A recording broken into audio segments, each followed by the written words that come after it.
Good morning, 10th class English medium students. Most welcome in this video. Previous video we were reading transportation in plant. पादपों में परिवहन. Last video में आपने पढ़ा था बेटा पादपों में परिवहन कैसे होता है. How transportation in plant. Plant में ट्रांसपोर्टेशन कैसे होता है. एज यू लाइक, जैसे बॉडी के अंदर ब्लड का ट्रांसपोर्टेशन होता है, ब्लड का सर्कुलेशन होता है, so similarly transportation in plant in present xylem and phloem vascular bundle by vascular bundle. Vascular bundle का मतलब होता है जाइलम एंड फ्लोएम. जाइलम और फ्लोएम भी एक ऐसी सेल्स हैं जो ट्रांसपोर्ट करती है विभिन्न प्रकार की. इसके बारे में आपको मैं 2 मिनट में पूरा जो लास्ट वीडियो है उसका बता देता हूं. आपने जो पढ़ा होगा, देखिए बेटा बहुत अच्छा क्वेश्चन है, लेकिन इसको शॉर्ट में ही पढ़ना आप.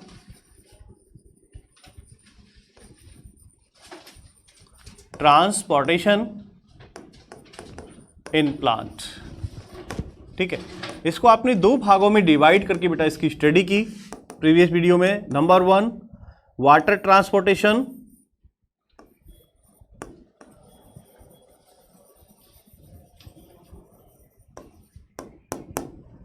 Water transportation, and number 2 food and other material transportation.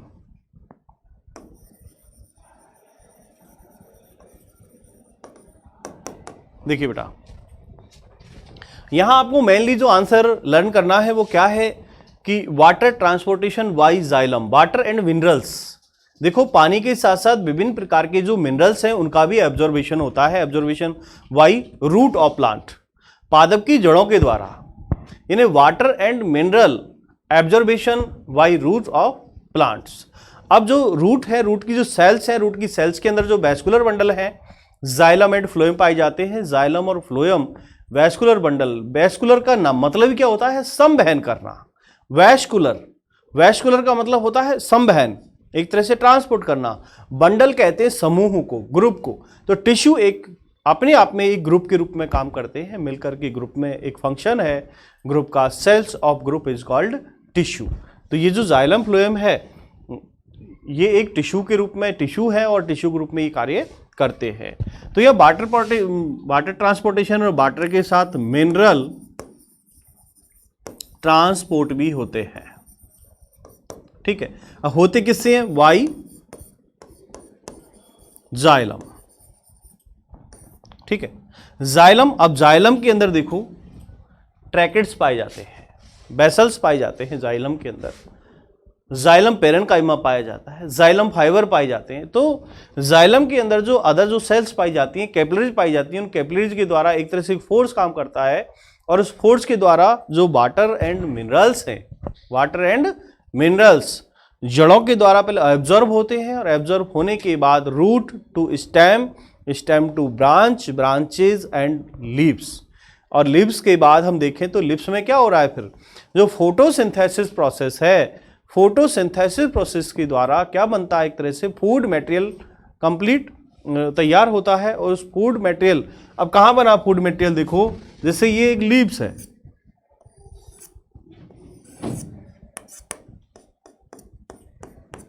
ठीक है, ये प्लांट की लीव्स है.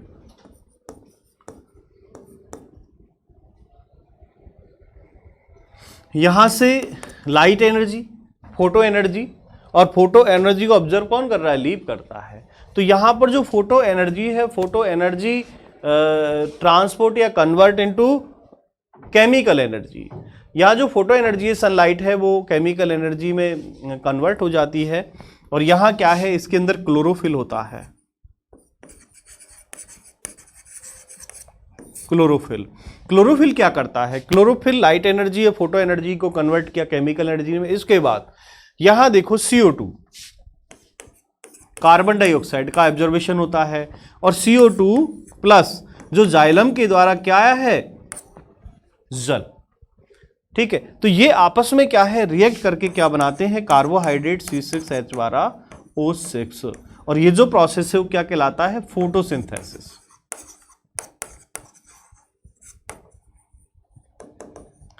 तो फोटोसिंथेसिस प्रोसेस के दौरान जो लीव्स है, क्लोरोप्लास्ट है, क्लोरोप्लास्ट के अंदर क्लोरोफिल है, तो ये जो ग्रीन पार्ट होता है लीव्स का, इसमें क्या है, एक तरह से फूड मटेरियल बनता है। फूड मटेरियल का ट्रांसपोर्टेशन की बात कर रहे हैं हम, कि पत्तियों में जो बनने वाला फूड है या अदर मटेरियल्स है, वो अदर मटेरियल्स का जो ट्रांसपोर्टेशन है वो फ्लोएम के द्वारा होता है।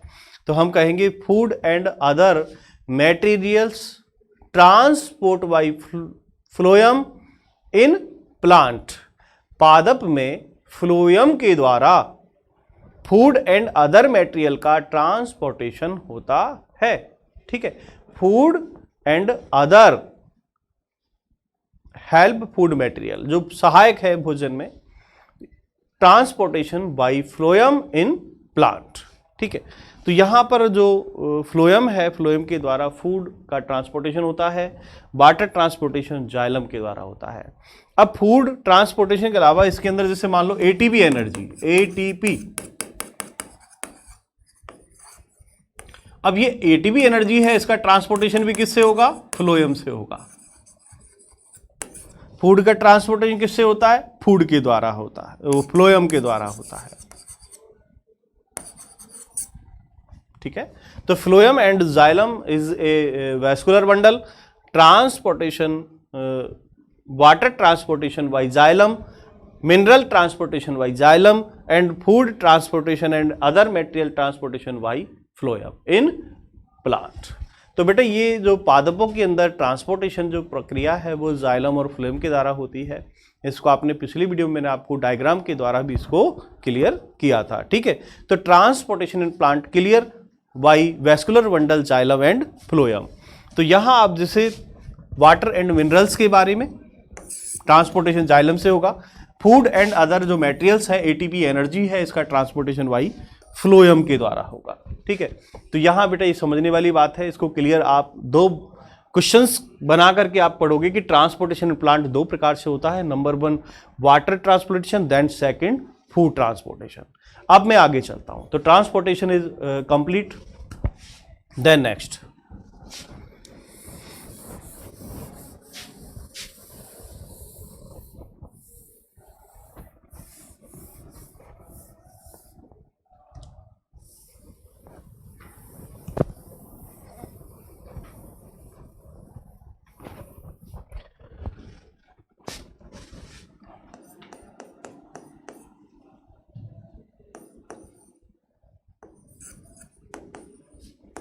नेक्स्ट हम पढ़ेंगे एक्सक्रीशन।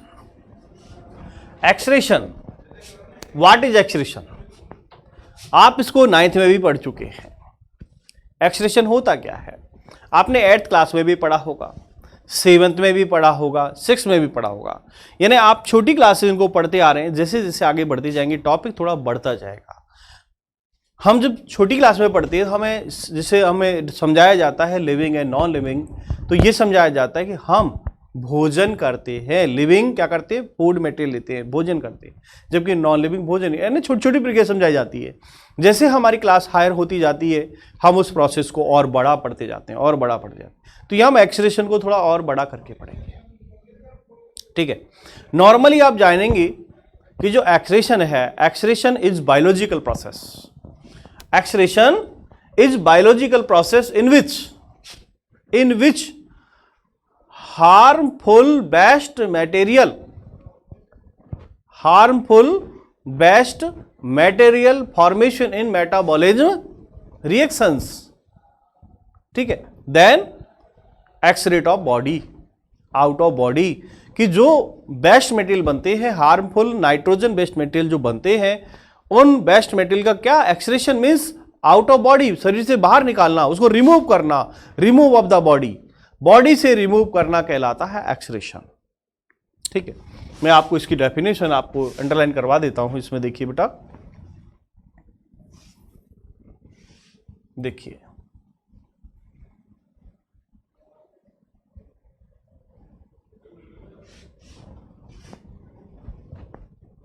देखिए बेटा, मैं क्या कहूंगा यहां से, इसकी एक्सक्रीशन की देखो डेफिनेशन देखिए, the biological process involved in the removal of these harmful metabolic waste from the body is called excretion. ये डेफिनेशन है, अंडरलाइन कर ली। छोटी सी डेफिनेशन है कि the biological process involved in the removal of these harmful metabolic waste from the body is called excretion. यानी हमारी बॉडी से, यानी मेटाबॉलिक रिएक्शन के बाद जो वेस्ट मटेरियल बनता है, उस वेस्ट मटेरियल को बॉडी से जो रिमूव करना है वो कहलाता है एक्सक्रीशन। क्लियर? Excretion definition. अब हम बात करते हैं आगे। एक्सक्रीशन को देखें आप, देखिए एक्सक्रीशन। अब नाइट्रोजन बेस्ड जो मटेरियल बनता है, नाइट्रोजन बेस्ड मटेरियल के आधार पर हम देखें तो 3 प्रकार के नाइट्रोजन बेस्ड मटेरियल बनते हैं। एक्सक्रीशन आप समझ गए। द बायोलॉजिकल प्रोसेस एक जैव प्रक्रिया है। तो जितने भी हमारे बॉडी के अंदर हार्मफुल जो बेस्ट मटेरियल बनता है उस बॉडी से रिमूव करना क्या कहलाता है? एक्सक्रीशन। ठीक है। अब एक्सक्रीशन के आधार पर देखें, जो नाइट्रोजन बेस्ड मटेरियल है, नाइट्रोजन बेस्ड मटेरियल्स, ठीक है। तो ये जो मटेरियल्स हैं ये कितने प्रकार के होते हैं? 3 प्रकार के होते हैं। Number 1 ammonia, then second uric acid and urea. Nitrogen based material formation in human body are 3 types: ammonia, uric acid and urea. 3 प्रकार के बेस्ट मटेरियल बनते हैं, ammonia, uric acid and urea. Ammonia soluble in water, ये पानी में घुलती है। तो जितने भी ऐसे एक्वेटिक एनिमल्स हैं, एक्वेटिक एनिमल्स के अंदर नाइट्रोजन बेस्ड मटेरियल होता है, वो क्या होता है? अमोनिया होता है। ठीक है। तो यहां ये जो ऐसे ऑर्गेनिज्म है वो कहलाते हैं एमिनोटैलिक।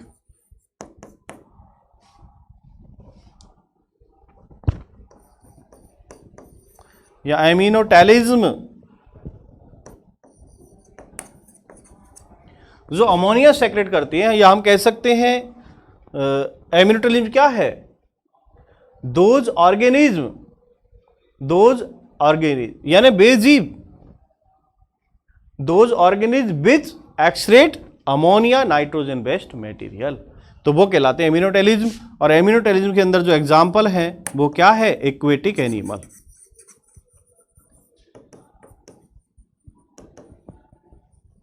एज फिश, जैसे फिशेज, जो मछलियां हैं, एक्वेटिक एनिमल्स हैं, वो सब कैसे हैं? एमिनोटैलिक। यूरिक एसिड सेकंड जो है टाइप, पहला अमोनिया, दूसरा यूरिक एसिड और थर्ड यूरिया।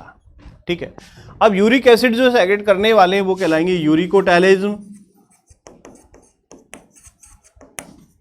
ठीक है। Example birds and reptiles. ठीक है। तो यूरिक एसिड में जैसे हम देखें तो जो पक्षी हैं, बर्ड्स हैं एंड रेप्टाइल्स हैं, इनको आपने कभी यूरिया सेक्रेट या टॉयलेट करते नहीं देखा होगा। आपने देखा होगा जैसे ये एक तरह से मल त्याग करते हैं, उसी में एक वाइट स्पॉट होता है। वाइट स्पॉट क्या होता है? Uric acid. Uric acid and urea is poisonous material, दोनों ही जहरीले विषैले होते हैं। नंबर थर्ड है यूरिया।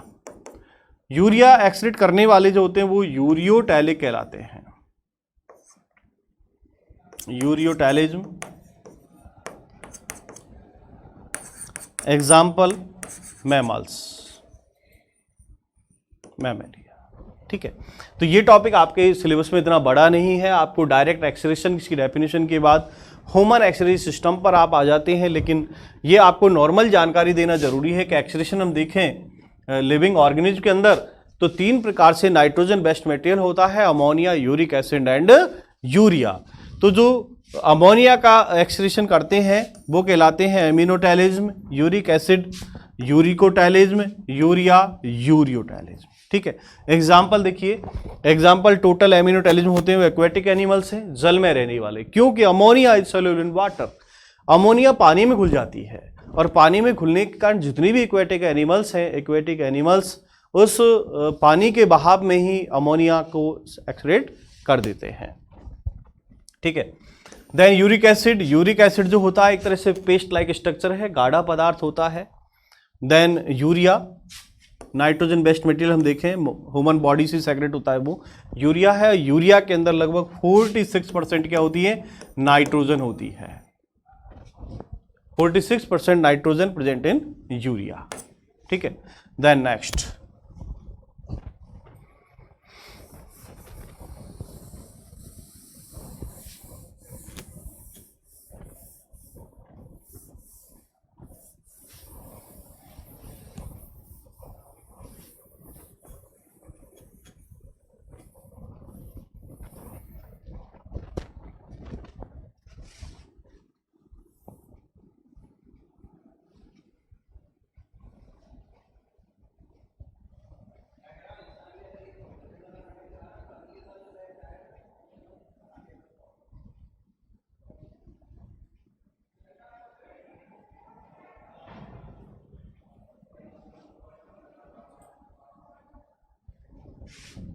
देखिए बेटा,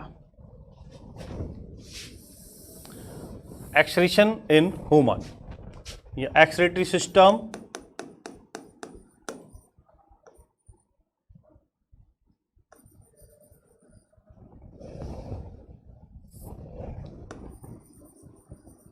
एक्सक्रीटरी सिस्टम ऑफ ह्यूमन। देखिए बेटा, आपके सामने एक डायग्राम है। इस डायग्राम में आपको एक्सक्रीटरी सिस्टम दिखाया गया है। अब इसके अंदर देखें आप, फर्स्ट ऑफ ऑल सबसे पहले हम बात करते हैं कि इसकी किडनी, ठीक है, होती कहाँ है। सबसे पहले जानने वाली बात यह है किधर होती है, बैक साइड में। जो हमारी बैकबोन है, इस बैकबोन के दोनों तरफ left and right kidney establish है। ठीक है। वीन शेप स्ट्रक्चर होती है, वीन शेप कहते हैं सैम के बीज के आकार के। किडनी कितनी है, दो, left and right and left. अब ये किडनी राइट है, ये लेफ्ट है। ये जो आप देख रहे हैं ब्लू कलर, ये क्या है, वेना केवा है। वेना केवा मीन्स महाशिरा, जिसके अंदर एम्प्योर या CO2 ब्लड होता है। देन सेकंड ऑर्टा क्या है, एक ग्रुप ऑफ आर्टरीज है, जिसमें प्योर ब्लड रहता है। देन यहां से देखिएगा, दोनों किडनी से जो एक ट्यूब लाइक स्ट्रक्चर निकलती है, इस ट्यूब लाइक स्ट्रक्चर को क्या कहते हैं, यूरेटर। क्या कहते हैं, यूरेटर। तो 1 pair kidney, 1 pair ureter and only 1 urinary bladder only 1 है, एक है, एंड यूरेथ्रा ओनली 1। तो हम ये कहेंगे एक्सक्रीटरी सिस्टम के अंदर 1 pair kidney left and right, 1 pair ureter left and right, 1 urinary bladder and 1 urethra.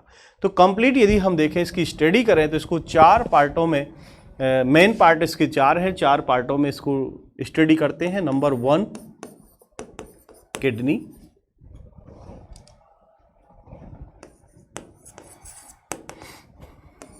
Then second ureter, number 3 urinary bladder,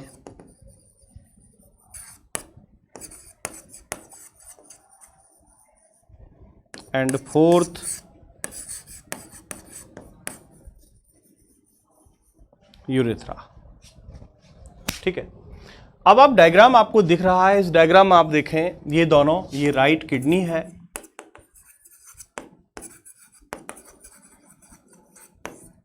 ये समझने वाली बात होती है बेटा, हमेशा ध्यान रखना, जब बायोलॉजी पढ़ते हैं तो ये लेफ्ट ये राइट होता है, ये लेफ्ट ये राइट होता है। जब केमिस्ट्री फिजिक्स पढ़ते हैं तो ये लेफ्ट ये राइट। अब राइट है, ये राइट ये लेफ्ट बायोलॉजी में, पहले राइट फिर लेफ्ट। और जैसे आप केमिस्ट्री फिजिक्स पढ़ते हैं तो लेफ्ट एंड राइट, क्योंकि लिविंग और नॉन लिविंग दोनों का सिस्टम अलग होता है। देन तो यहां पर हम देखें तो मेन जो पार्ट्स हैं एक्सक्रीटरी सिस्टम के, वो 4 पार्ट्स हैं। Number 1 kidney. अब किडनी कितनी है, 1 पेयर। ठीक है। Left and right ureter 1 pair, left and right urinary bladder only one, urethra only one. ठीक है,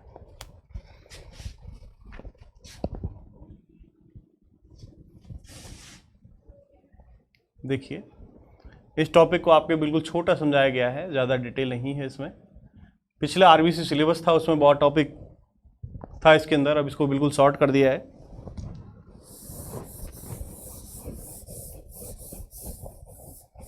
सिंपल डायग्राम है और बिल्कुल सबसे छोटा क्वेश्चन होता है। जितने भी हमारे ये रेस्पायरेशन, डाइजेशन या सबकी बात करें, सबसे छोटा डायग्राम है, सबसे छोटा टॉपिक होता है, एक्सप्लेनेशन भी सबसे छोटा होता है इसका। देखिए बेटा, तो यहाँ एक्सरे सिस्टम में the excretory system of human being include a pair of kidney, यानी मानव उत्सर्जन के उत्सर्जन तंत्र में एक जोड़ी क्या है, किडनी है, एक जोड़ा वृक्क होता है। The excretory system of human beings include a pair of kidney, a pair of ureter, a pair of kidney, a pair of ureter, एक जोड़ी वृक्क, एक जोड़ी मूत्र नलिका। यूरेटर को कहते हैं मूत्र नलिका या मूत्र वाहिनी। ए यूरिनरी ब्लडर, यूरिनरी ब्लडर कहते हैं मूत्राशय को। मूत्राशय एक सैकलाइक स्ट्रक्चर है, थैलिनोमस संरचना है, जिसके अंदर एक तरह से मूत्र इकट्ठा होता है। एंड ए यूरेथ्रा, और एक मूत्र मार्ग है जो बाहर की ओर खुलता है, urethra. Kidney are located in the abdomen, यानी किडनी हम देखें उदर गुहा में स्थित है। कहां? One on either side of the backbone, जो रीढ़ की हड्डी है इसके दोनों तरफ स्थित है। Urine production the kidney passes through the ureter into the urinary bladder। देखिएगा, जैसे ही यूरिनर प्रोडक्शन होता है यानी मूत्र का निर्माण होता है, मूत्र निर्माण के समय the kidney Passage through the ureter, kidney से पास होकर कहाँ जाता है, वो मूत्र वाहिनी में आ जाता है। अब यहाँ पर डायरेक्ट आपको बता दिया गया, जबकि कोई प्रोसेस नहीं है, जबकि इसके अंदर हम देखें तो स्ट्रक्चर में भी देखें तो काफ़ी डिटेल है। आपके टॉपिक में बिल्कुल इसको सॉर्ट कर दिया है। ठीक है, यहाँ बीन सेप स्ट्रक्चर उसके बारे में बात नहीं किया, ये थोड़ा नीचे है राइट, ये ऊपर है, इसके बारे में यहाँ कोई डिटेल नहीं, यानी बिल्कुल शॉर्ट में आपको ले जा रहे हैं। Urinary bladder here is the storage until is the release through the urethra, यानी जो यूरिनरी ब्लैडर के अंदर क्या है, यूरेटर से जो आने वाला यूरिया है वो इकट्ठा हो जाता है और वो तब तक इकट्ठा रहता है तब तक, यानी उसको शरीर से बाहर निकाला नहीं जाता। तो urinary bladder here is the storage until it is the release through the urethra, जब तक मूत्र मार्ग से उसको बाहर निकाला नहीं जाता तब तक वो स्टोर रहता है। कहां पर? यूरिनरी ब्लैडर के अंदर। ठीक है, यदि हम कहें हाउ इज यूरिन प्रोड्यूस, मूत्र का निर्माण कैसे होता है, तो अब यहां से क्वेश्चन अलग हो जाता है। ये स्ट्रक्चर में नहीं है, स्ट्रक्चर एक्सक्रीटरी सिस्टम के अंदर ही नहीं आता, यानी एक तरह से प्रोसेस क्या है, वर्किंग प्रोसेस है, मैकेनिज्म ऑफ किडनी कह सकते हैं हम, कि जो मूत्र का निर्माण है वो मूत्र का निर्माण एक तरह से मैकेनिज्म है किडनी की, या हम कह सकते हैं वो मैकेनिज्म है नेफ्रॉन की, क्योंकि जो किडनी है लेफ्ट एंड राइट। अब लेफ्ट एंड राइट में किडनी की बात करूं, देखो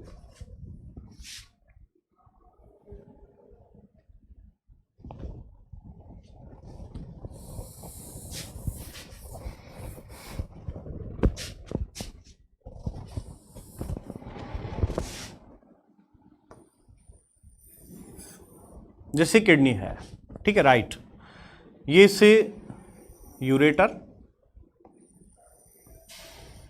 अब ये वाला जो पार्ट होता है एक तरह से खांच होती है, गड्ढा होता है, यहां इसमें होता है हाइमन। क्या है? हाइमन कहते हैं इसको, हाइलम, हाइलम कहते हैं।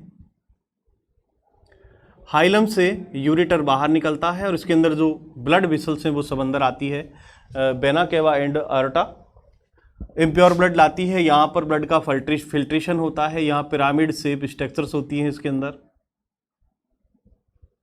ठीक है, inner medulla and outer cortex part होता है। देखिए बेटा, तो ये जो वाला पार्ट है, ये गड्ढा वाला पार्ट, ये हाइलम कहलाता है। हाइलम। ठीक है, आउटर जो पार्ट होता है ये आउटर पार्ट कहलाता है कॉर्टेक्स, इनर पार्ट होता है वो कहलाता है मेडुलरी या मेडुला।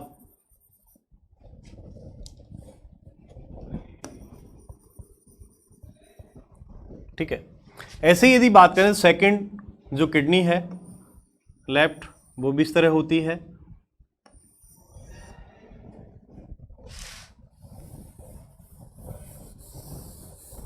देखिए, तो यहां पर ये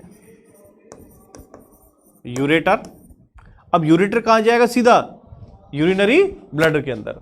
तो एक एक पार्ट की हम स्टडी इसके अंदर कर सकते हैं। जैसे आपने डायग्राम देखा, बुक का डायग्राम आपको मैंने दिखाया था क्लियर, तो वहाँ इतने पार्ट इसमें नहीं है। बाकी लेफ्ट एंड राइट किडनी है, यूरेटर लेफ्ट एंड राइट है, 1 यूरिनरी ब्लडर एंड 1 यूरेथ्रा।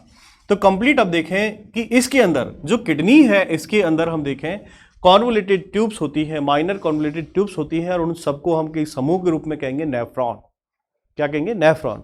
और नेफ्रॉन के बहुत सारे पार्ट होते हैं। नेफ्रॉन में जैसे बैमन कैप्सूल है, ग्लोमेरुलस है, ठीक है, DCT, PCT, proximal convoluted tube, distal convoluted tube, Henle पास एंड कलेक्टिक डक्ट।